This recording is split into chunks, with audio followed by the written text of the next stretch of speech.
তুই বল প্রথম গুলিটা কি খাবে, তুই না মায়ের করে বেটিটা? গাইস, কেমন আছেন সবাই? আশা করি সকলেই ভালো আছেন। তো আর বেশি কথা না বলে সরাসরি মুভি রিভিউ করব।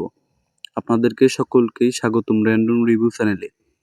আজকে আমি 2024 রিলিজ প্রাপ্ত মুভি ভারতে বাংলা ছবির জগতে সর্বশ্রেষ্ঠ মুভি খাদান সম্পর্কে বলতে যাচ্ছি। এই মুভির IMDb রেট হলো 8.4/10। আর যদি কেদেবের কথা বলি, কেদেব চ্যাপ্টার 2, তো তার IMDb রেট ছিল 8.2/10। আগে মুভির ডিটেল সম্পর্কে বলি। মুভির নাম খাদান, পরিচালনা সুধীর রেণু দত্ত, গল্প লিখেছেন সুধীর রেণু দত্ত, মানে দুজনই একটা কাজ করেছেন।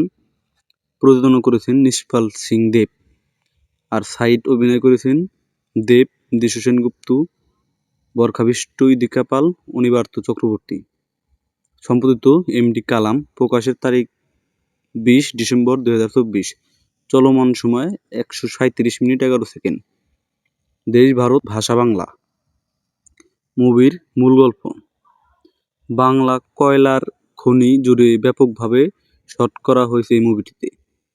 ছবিটিতে দামোদর উপত্যকার কয়লার খনিতে দুই শ্রমিকের মধ্যে বিদ্রোহ, ক্ষমতা জন্য ঝগড়া এবং বন্ধুত্বের ভয়ঙ্কর গল্পের উপর ভিত্তি করে তৈরি করা হয়েছে এই মুভি, যারা তাদের ভাগ্য পরিবর্তন করার চেষ্টা করেছিল, অন্যান্য শ্রমিকের ভাগ্যও। মুভির বাজেট 6 কোটি টাকা এবং একদিনে আয় করেছেন 2 কোটি টাকা। রিলিজ হওয়া মানে বক্স অফিস। এই মুভিতে দেব ও তার বন্ধু কয়লা ব্যবসা শুরু করতে এসেছিল। প্রথমে অনেক বাধা থাকলেও পরে তারা সহজেই কাজ করতে সক্ষম হয় এবং তারা আস্তে আস্তে সফলতার দিকে অগ্রসর হয়। যেহেতু মূল ক্যারেক্টার দেব, সবাই তাকে সম্মান করত। দেবের যে বন্ধু যিশু, তার এইসব দেখে ভালো লাগতো এবং সে অনেক হিংসা করত। তাই যিশু দেবকে মারার পরিকল্পনা করে এবং সে তার পরিকল্পনা অনুযায়ী তাকে মারতে সক্ষম হয়। তো দেব মারা যায়। পরে দেবের ছেলে মধু, তার সাথে তাদের ফাইট লাগে। এটাই হলো মুভির মূল কাহিনী। তো দেব মারা যাওয়ার পরে 5-10 বছর পরে যে সিন্ডিকেট মেম্বার, তো এটা যিশুকে দেওয়া হয় এবং যিশু এটা চালায়। এবং তারপরে 5-10 বছর কেটে যাওয়ার পরে মধু আস্তে আস্তে বড় হয়, মানে দেব মানে ডাবল ক্যারেক্টার। তো দেব বড় হওয়া মাত্র দেবের মা বলে যে তুমি ওখানে যে ভাগ বসাও এবং তোমার ভাগ বা তোমার হকও রয়েছে ওটা, কারণ তোমার বাবার কারণেই ওটা খারাপ হয়েছে।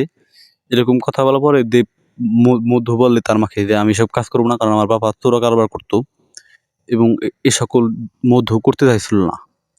এবং পরে যিশু এবং মধুকে বলে যে তুমি আমার সাথে কাজ করো এবং তুমি এটার অর্ধেক পাওনাদার।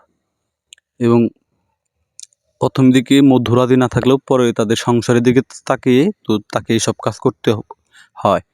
এবং যিশুর যে ছেলে ছিল, তো যিশুর ছেলে অনেক হিংসা করতো মধুকে দেখি, কারণ তাকে অর্ধেক ভাগ দিতে হবে।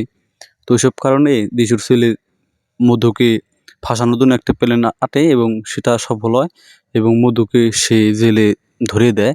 এবং পরে যে যিশু তাকে ছাড়িয়ে নিয়ে আসে প্রথম গুলিটা কি এবং খাবে, মধু তুই সেখান থেকে রাগ করে চলে আসে এবং না সে মায়ের যিশুর করে ছেলেকে বেটিটা? মারার পরিকল্পনা করে এবং পরে মধুর মার কারণে সে তাকে মারে না।